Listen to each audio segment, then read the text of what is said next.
Halo. Wag ka. Well, manu. Wala yan na.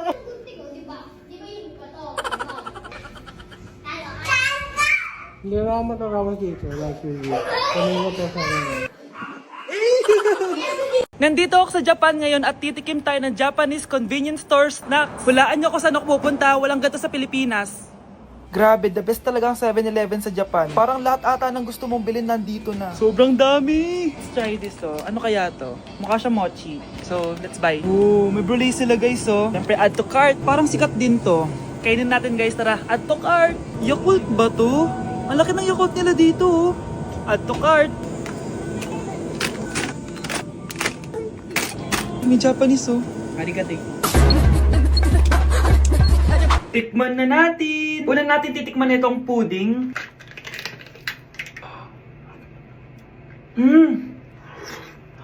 Lasa siyang lotion. Lasang lotion na! I'll give it 6 out of 10. Next, chips na lasang spinach pizza. Parang maanghang siya. Kalasa nga guys. Sarap. 7 out of 10 to.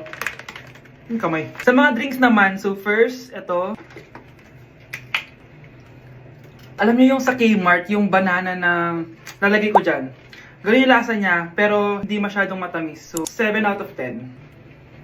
Favorite. Next, ito guys, super cute na ito, kaya kinuha ko. So, parang siyang mochi. Pero di ko alam kung ito, wala kasi siyang English subtitle. Ang cute niya! Tapos amoy sabon. Alam mo yung Kojic, ganun. Ganun yung amoy niya. So, ito yung itsura niya. Candy ata to Para kang ngumunguya ng sabon. 3 out of 10 ka lang, be. Okay, next, itong Pringles na lasang chicken barbecue. Ba't may ganun? Amoy na natin. Amoy biryani. Actually, masarap siya. Alam mo yung biryani na chicken, ganun yung lasa niya pero Pringles. 7.5 out of 10 to. Next, itong Jollibee na parang sweet potato. Ano natin? Mukha talaga siyang fries. Ayan. Parang nanak malasahan sa lahat ng mga kinain ko. Masarap siya, pero wala siyang lasa. So, Yan. 5 out of 10. Hindi ko siya bibilin ulit. Next is yung dessert natin, tong brulee. Brulee? Ayan yung tsura niya guys. And alam ko, binabasag to. Yun Ayan. Ayun Ang tamis masyado. Tamis. Favorite niya to Okay, last natin is yung Yakult. Lasang Yakult. Mas marami lang. So yun lang naman. Kung gusto nyo ng part 2, mag-rate pa ako ng ibang Japanese food dito. So comment lang kayo sa baba. 그게 착각하고 있어 네 생각엔 왕자 내 생각엔 왕자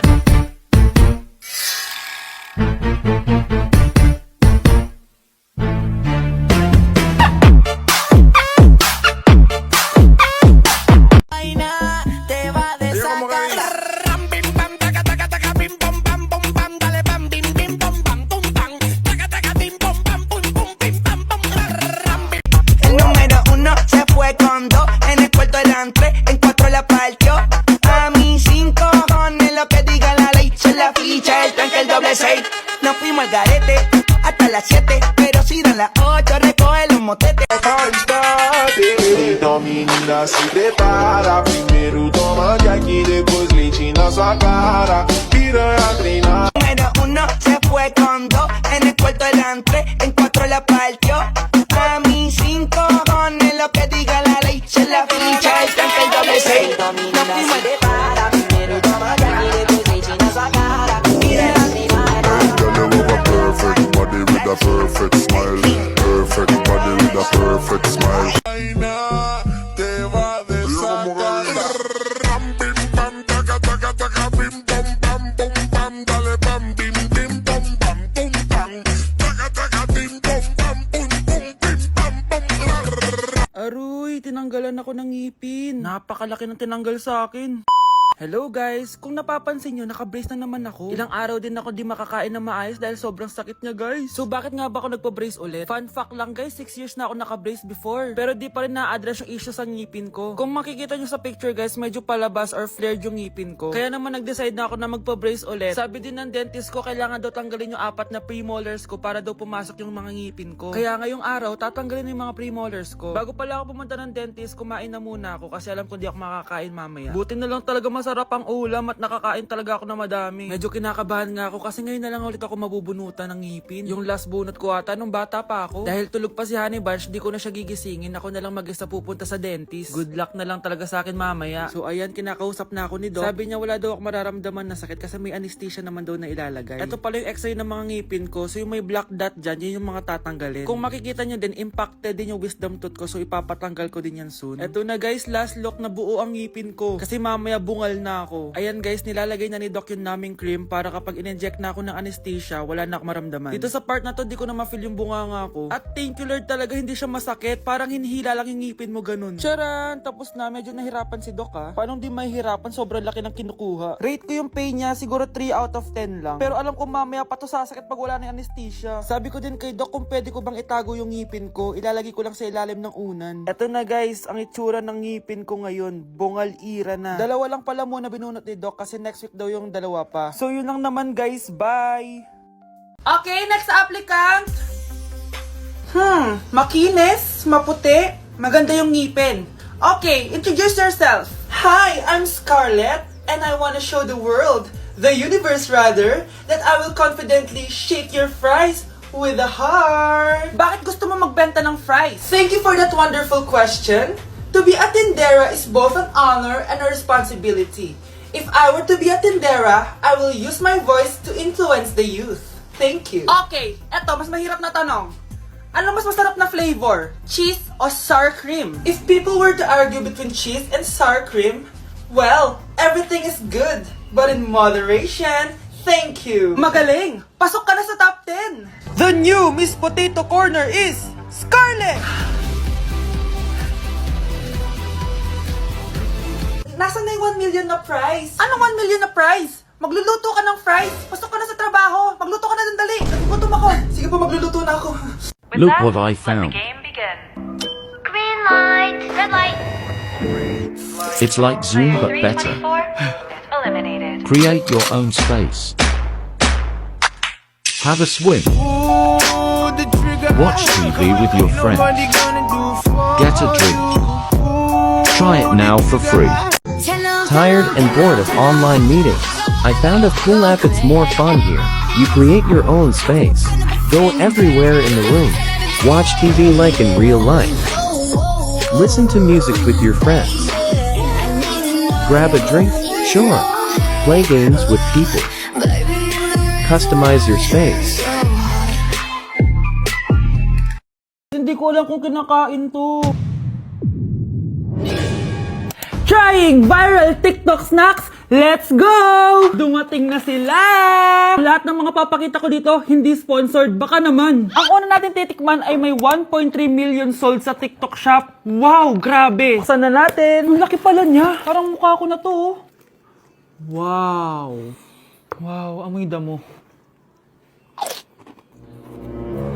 Lasa siyang Coco Crunch, tapos lagyan mo lang ng matcha sauce. For me, i-rate ko to ng 7 out of 10. Okay, next, etong Mamon from China, and super sikat neto, promise. Ano to? Kinakain ba to? Ito yung mga nasa sapatos, di ba? Hindi ko alam kung kinakain to. Pag di ko na-upload to, ibig sabihin alam nyo na. Guys, hindi pala siya kinakain. Ganito yung tsura niya. Ang sarap! Wow, wow, wow, wow, wow, wow. Kaya siguro viral to. Ang sarap! Bahay namin out of 10 to, guys! Kapag hindi ka nasarapan dito, sunugin yung bahay namin. Okay, etong next natin is merong 2.1 million sold sa TikTok shop. Grabe, ang dami nun! Paldo kayo ha! Eto na sila guys. Bumili ako ng 2 cookie, etong matcha, and eto black asteroid. So galing to ng space? Hindi! Masarap siya! I-rate ko tong flavor na to na 8 out of 10. Okay lang siya. 6 out of 10. Okay, next na tayo. So, meron tong 300,000 sold sa TikTok shop. Tikman natin kung lasa ba talaga siyang chicharon. So, ganito yung tsura niya. Mukha siyang chicken skin. Parang mas masarap to kapag may suka. Honey Bunch! Tikman mo na. I-rate ko to ng 9 out of 10. Etong next natin, palagi ko to nakikita sa FYP ko. Kaya i-try na natin. Charan! Amoy gatas niyong powder. Ganito yung tsura niya. Parang may nagalaban sa loob ng bibig ko. Pero di kanya pinaglaban. Masarap siya and i-rate ko siya ng 9 out of 10. Okay, last natin natitikman itong fruit and vegetable na chips. May ganun pala. So, ito yung laman niya. Assorted siya, guys. Una natin titikman ito. Di ko alam kung ano to. Mukha siyang tubo. Feel ko nalunok ko na yung mga braces ko. Okay lang yung nauna ko natikman. Ito parang sweet potato. Parang magkakalasa lang silang lahat. Iba lasa niya ito. Durian! Kaya pala parang may amoy. I-rate ko to ng 5 out of 10. Hindi ko siya masyado nagustuhan, pero malay nyo kayo magustuhan nyo, di ba? In fairness matibay yung braces ko. Kung meron pa kayong gustong ipatikim sa akin, i-comment nyo lang dyan. Yun lang naman guys. Bye!